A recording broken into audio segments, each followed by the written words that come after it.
Our volcano, as you can see, is in the middle of the ocean, and surrounding it is the sea, but near the volcano there are land with moss and growing items. And there was a legend back then that a shipwreck happened near our volcano.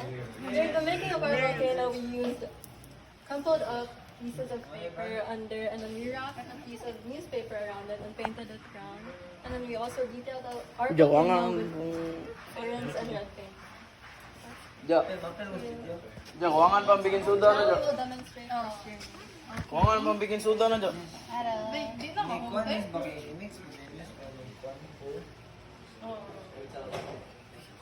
Ibig sa tayo na. Sige. Okay na, okay na.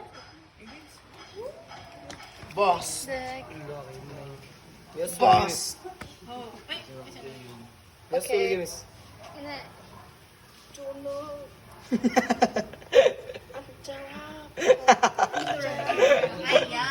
Let's kill it. Okay. Day mong pants, day.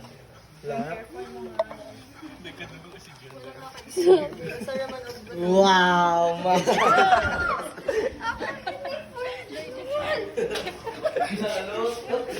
Huwag tasok sa akin. Ayaw kagawan.